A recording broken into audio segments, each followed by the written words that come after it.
Today we have the son of a legend and an excellent fighter in his own right, Jose Luis Castillo Jr. He talks about some of his dad's classic fights, but mostly gets into his own career, which is outstanding. Let's do it. Hey man, what's up? Yo, how you doing, man? Nice to meet you. You, Finally. you too. I know. We finally made it happen. Yeah, I know. Finally made it happen. I'm waiting on my podcast partner. He'll hopefully join in a second, but For sure. we'll shoot on without him. What part of the country do you live in? I'm in Boston right now. I moved to the East Coast. I was over there in Tijuana in Mexico. So I decided to move over here to Boston. Okay, I'm in Brooklyn, so you're not that far from me. Yeah, we're not that far. So, how long have you? Well, okay. So before that, where did you grow up? I grew up in Mexico. My whole life I've been in Mexico, and I know we lived in different cities because of my dad. He was always like, moving because he had to train with different trainers as well. But my whole life I was in Mexico. Because you don't have an accent at all. Oh, It's not American. thank you. Yeah. Yeah. They I they mean, always tell me that. They always tell me that. I don't know what kind of accent that I have, but you must. it's nice. It's nice that they tell Well, me. hey guys, please subscribe and smash that like button. And if there's any fighters you want us to interview or anything else, any questions or comments, hit us up. We're here for you. You must have learned English when you were really young, right? Yeah, well, I was helping my dad, when he was going to all these press conferences. I was like 8, 9 years old, so I think I did real good back in the day, and how I Does learned. he speak English, your dad? Now he doesn't speak Does he English. understand? He kind of understands, yeah, and he knows the bad words and how to curse someone, the basic. So, growing up, when did you start getting into boxing? Was it just right away? No, I mean, my boxing has been my whole life. It's been every day since I was born. I was born with a pair of gloves, but I didn't start boxing until I was like 16, 17, a little bit later. My dad didn't like me or us to be a boxers, to fight and all that stuff. So that's why I started a little bit late. But Okay. just hitting the gym every day, you learn. Did You know. you get into fights in school? Were you that kind of a kid or no? No, no, no. I didn't have any amateur experience at all. I told my dad that I wanted to be a boxer when I was like 16, 17. I was still living with him. And I was like, hey, Dad, I want to box. I want to box. And he was like, okay, you want to box? You'll get in the ring. Like, prepare for a fight. You're going to get a fight. And I was like, okay, maybe I'll get an amateur fight. But no, it was a professional fight. Yeah, Wow. So you're that's how it's done over there in Mexico, man. so how long did you how long be, from when you first started training to when you had your first pro fight? Yeah, I trained for like maybe a year and a half, 2 years. I was doing a lot of sparring with pros over there in Mexico and with amateur people as well. But yeah, I tried to learn like the basics and all that in like a year and a half, 2 years, and then I turned pro. Were, were, were you did everybody know who you were because your father? Oh yes, yeah. Yeah, my dad back in the day, he was still fighting, so Oh, I'm pretty sure that he was like um making noise, Back in the day, what was when he fought Ruslan Provodnikov. We went to Russia that on that time. So yeah, he was still active and still fighting. your dad to me, there's two things I always think about him. First was he's the only man, in my opinion, to beat Floyd Mayweather. Yeah, man. That everybody knows that. Everybody knows that, and I always tell them like it's nice that everybody recognizes that, and it's nice to think that even 50 years from now, if anyone talks about Mayweather, they have to talk about my dad. They have to talk about my last name, Yeah, and that's so nice about it's that. because I actually never saw the fight, and and I had heard, oh, Castillo beat him, but I thought I didn't believe it. Hmm. And then I watched the fight actually this year, and I was like, I gave it to him by like 2 rounds. Yeah, and what most people don't understand is that my dad was a champion back in the day. Mayweather was coming from the 130, and he was coming up to 135. So back in the day, I remember that you have to bring the fight to the champion in order for you. I mean, you still have to do that, right? You still have to bring the fight to the champion in order for you to win the championship, to beat the man, you know? And if you see the fight, my dad was fighting as if he was a challenger, Hmm. and and he was a champion. He already had defended his title like 3 4 times, and he was fighting like if he was a challenger, and that's what most people don't understand too. Like it was a close fight. It could have gone either way, or mostly my dad's side, but he was the champion back in that day. So he was. I mean, I've seen that fight a lot of times, many times, and I still think that my dad has it. You know, Yeah, like. I mean, I actually don't believe in the champion should you have to beat the champion. I just think that whoever wins wins, and I thought your father just won. He just Hmm. won more rounds. Exactly. You know what I mean? He won more rounds, and so that's the first thing I think of. The second thing I think of your dad, uh, the most amazing fight I ever saw in my life. You know what I'm going to say, right? Is against Corrales. Your dad against Corrales was the greatest fight I've ever seen by Yeah, him. that was. I was like Were you 12 years. there?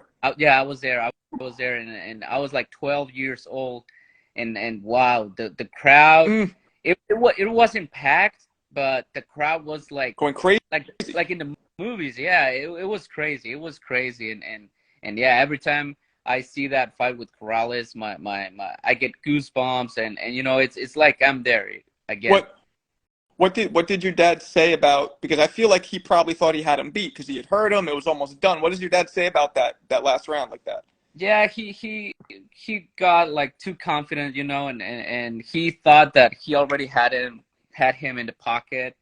And also, I mean, I never talk about these things, and my dad doesn't like to talk Oh, about these things, but okay. he said, in with the family and the close friends, he's always telling that he only trained for that fight for like 25 days, 20 days, and he gave a hell of a fight. Yeah. Now, if you see the rematch, he got rid of Corrales in 4 rounds. Not not Quick. not saying because Corrales is it's nothing compared to my dad, but he was a hell of a fighter as well. Yeah. But my dad trained for like 2 months and a half, almost 3 months, and you can see the difference. Like Yeah. it was crazy, man. It was crazy. Yeah. Yeah, no, that to me was the most amazing fight. And like you said, the energy, the audience. I mean, that fight had everything, and those guys were both so skilled. Like they both were throwing such hard, fast shots. They were smart. Yeah. It had everything. So you're watching that as a little kid, and did any part of going to his fights make you want to be a fighter? Like, oh, I want the crowd to watch me do this. Yeah, absolutely, absolutely. It has always been with me, boxing. I told you, like I was born with a pair of gloves on, Uh-huh. and when my dad was, look, giving autographs, and he was like, everybody was asking him for photos, and all this stuff. I was like, damn, like he is my hero. He still is my hero, That's and great. and I was like, wow, I wish like someday people can recognize me like that, and it was really really cool. Well, now has it been hard for you as being your own man, your own fighter, following in like the kind of legendary career that he had, trying to do as well as him or better? Is that tough for you, or you don't think about that? I honestly don't think about that. I know that there's always going to be like some comparisons, and people will always going to talk about how great my dad was.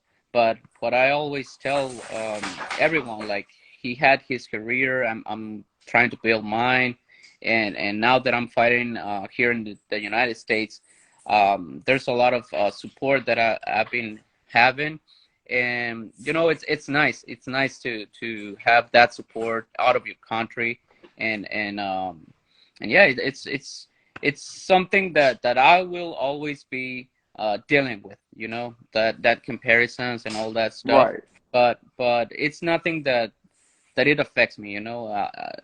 On the other hand, like it motivates me to keep training harder and harder Right. on the gym and try to be like the best version that I can. Right. Right. Now who trained you? Alex Rivera is here in Boston. I took like a year to find him, and honestly, he has done so much for me, and I'm just training. I have like 4 months that I've been training with him, and I've seen a lot of difference, like in my style, and you know how I have been training and all that. Right. So your dad doesn't get involved in your training No, at all? he has never gotten involved. Like he gives me tips. I mean, I have a good relationship with him, but he has never been like into the gym, um, try trying to train me, you know. But Okay. yeah, he's always like giving me tips. He's always like trying to obviously get me like in the best position I can be, Right. and you know. But he has never been into the gym and act like my trainer, you know. Okay. Now, did you have another brother who boxes or no? Yes, I have a brother. He used to box, but he suffered a stroke like 4 years ago. Okay. Yeah, Okay. he we were preparing for some fights. He was going to fight in the same night that I was fighting, Uh-huh. and a week before a week before the fight, he suffered a stroke. He was dehydrated, and it was super hot Oh. over there in Tijuana that day. And you know, it was the last sparring session. He suffered while he was sparring, so Oh man. yeah. And you know, the effort that he was making that last sparring session, and the dehydration and all that, it was a lot of stuff that combined to get Right. that, you Right. know. Right. Okay, I understand. So are there any former champions or any people that you've sparred that you want to talk about that that have taught you a lot of Yeah, sparring? I have sparred with a lot of current champions and former champions: Oscar Valdez, El Vaquero Navarrete, Navarrete.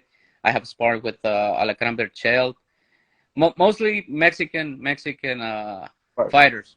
Yeah. Okay. Okay. Um, who else I have sparred? Those are the ones that I have on the top of my mind. But yeah, they're really strong, man. Like they're tough. Right. And you fight at what weight again? Featherweight, 126. Is that hard for you to make that weight or you No, make I can make it. Yeah, my trainer Alex is telling me that I can go down to 122, but no, I don't think I can make it 122. Okay. Okay. So I saw that the last like 4 years or so you haven't been that active, right? Yeah, since COVID, it fucked me up. Like, sorry, Hmm. man, but it No, it's fucked me okay. up. Yeah. Um, Before that layoff that I had, I was fighting like 4 5 times a year, and I was having like a good um activity, you know. And yeah, I just had this COVID situation. Oh, look, my wife back there. um, so yeah, I mean, I didn't stop because I wanted to stop. I just stopped because, you know, different circumstances. I was preparing for like 5 different fights during 2020. They all got canceled, like because they had COVID or anything. Like it was tough. And Right. same on 2021. I was preparing for different fights. I was preparing for like, I don't know, 4 different fights, like on different Right. dates, and they did cancel. Like I didn't know what was going on, you know. And it was tough. Like I just, after those 2 years, I was like, okay, and maybe it's a God's Right. sign. A God's, maybe it's God telling me that I have to stop. I don't know, but I just stopped for like 4 5 months. I took my time, you know. I was always in the gym, and you know, I was a little bit, yeah, in a bad mental shape, but I have a lot of people that support me and help me go through that stuff, and they were like, no man, you have a lot of future, you're really good, you're talented, and you can keep on, and yeah, I'm here again. You know, that's a it's a very common thing. A lot of people went through bad mental shape after COVID. It's so many people, Hmm. you know? Yeah, it is crazy, man. It has been tough, and I was back in Mexico back in the day, back in when the COVID started, and it was tough, man. It was tough. Like now I'm telling my wife, like they had it like kind of easier here, but back in Mexico it was crazy over there, man. And that's why I decided to move to Boston because I was not fighting anymore. I would just move here because I was going to work and all that stuff. But once I moved here, like everything got better, like my Mm, career and all my life, and yeah, that's good. everything got better. That's good. That's good. So when is your next fight? I'm still waiting on some news. My trainer told me that Rashidi Ellis is going to fight soon, so maybe I'll fight with PBC with those guys soon. So yeah, I'm still waiting. I'm still waiting for my next date. I tried to find some footage of you actually and your fights, but I couldn't really find any. Like I see footage of you training, but not Hmm. really of your fights. Yeah, I know. It's crazy that most of my fights are not like uploaded to YouTube. I mean that's a good thing because my future opponents will not know like a lot of my style, you know. Yeah. But yeah, a lot of people tell me like, how can I see like most recent fights of you? Because there's like a couple of fights, but those are from 7, 8 years ago. That's nothing compared to what I am today. Right. And but yeah, I Yeah. don't know. I'll tell whoever is recording my file like, hey man, upload it like right away. Yeah. No, I saw when you first turned pro, you had a couple losses, but then you just went on a streak of kind of, Hmm. winning, winning, winning, right? Yeah, I mean, to be honest, I had to learn the hard way.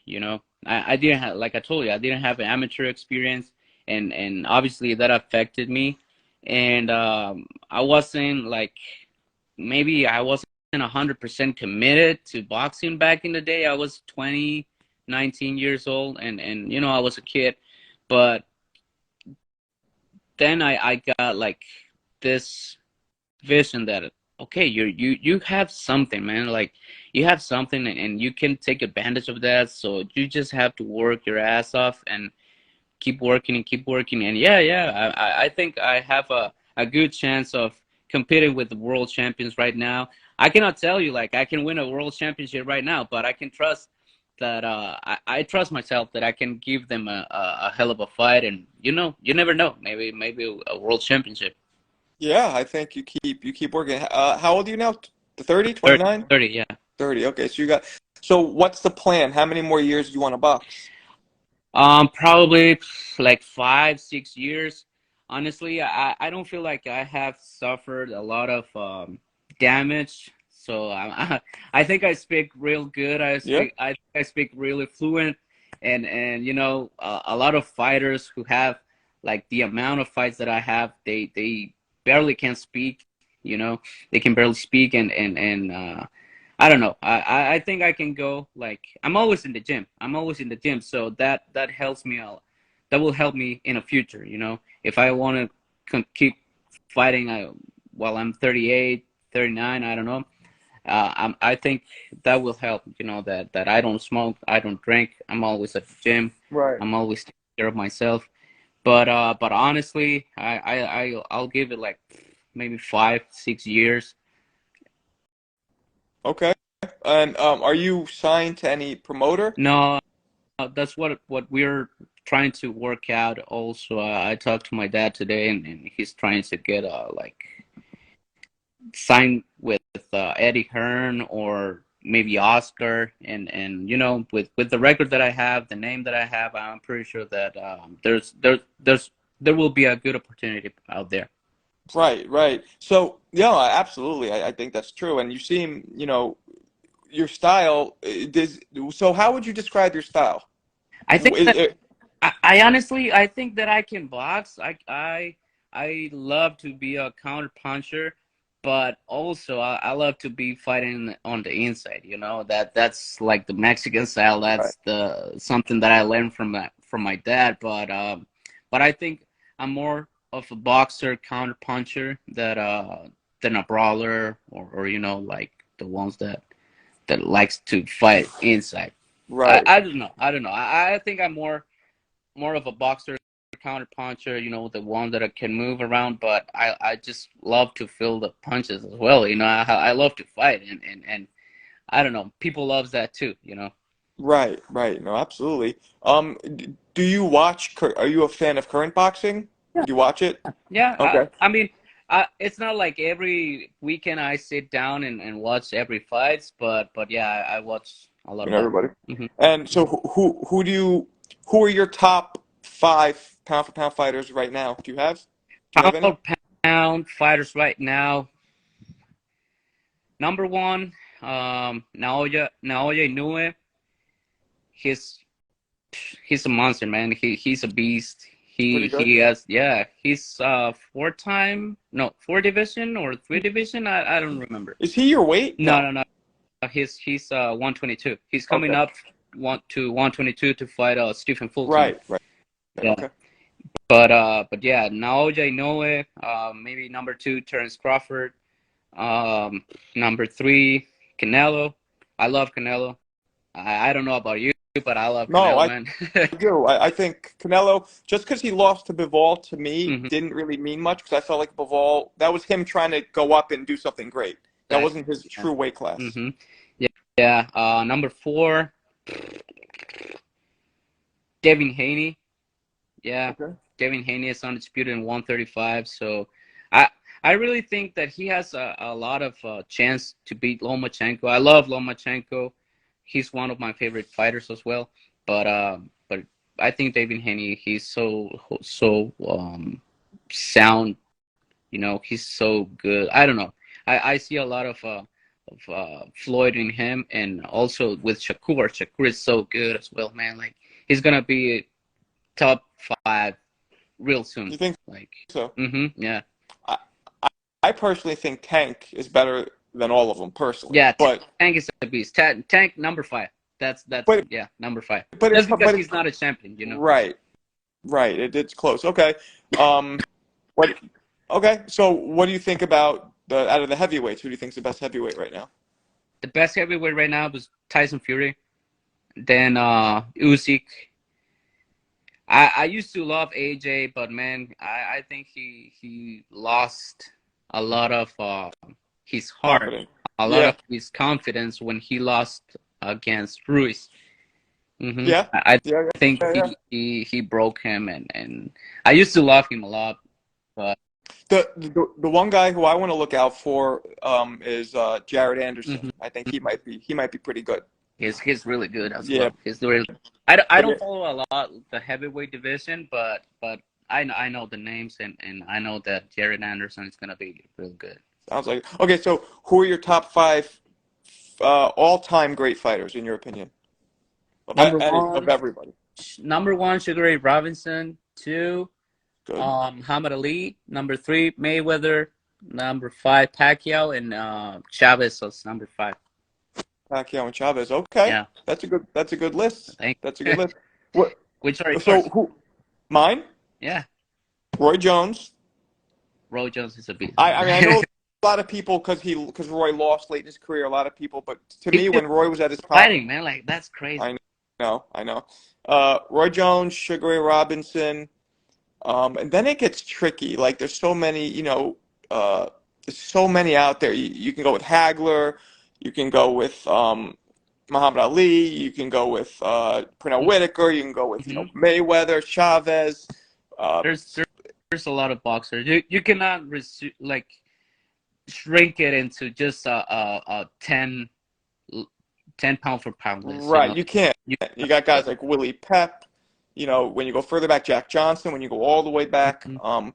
but to me, Roy Jones was the one fighter that really, like, when you watched him, you never saw anything like that. Yeah, his athleticism and he was a beast, man. He had punch Everything. even in like in the middleweight, and then he jumped to cruiserweight, and he had still that punch, that power, and that's great. Yeah, he kept everything. Yeah, exactly. So, and then Sugar Ray Robinson, I think, is the most accomplished. Like what Hmm. he did was like, wow.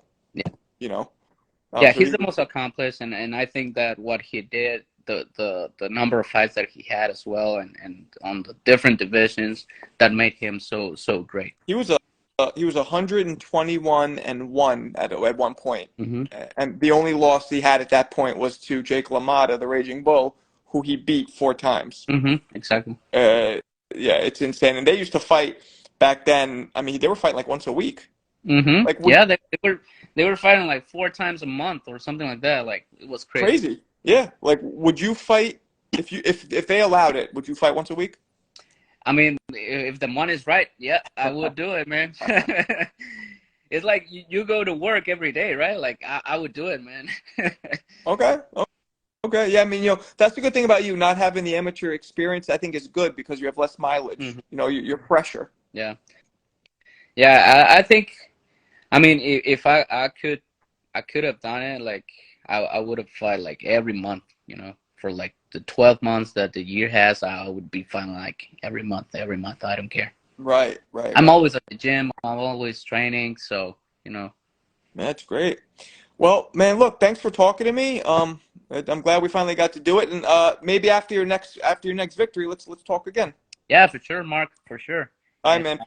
thank you for having me here. And it's a shame that your Co-host. that your partner wasn't Yeah. here.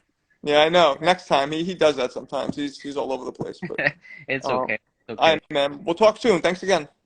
Thank you, Mark. All Take right. care. Bye. God bless.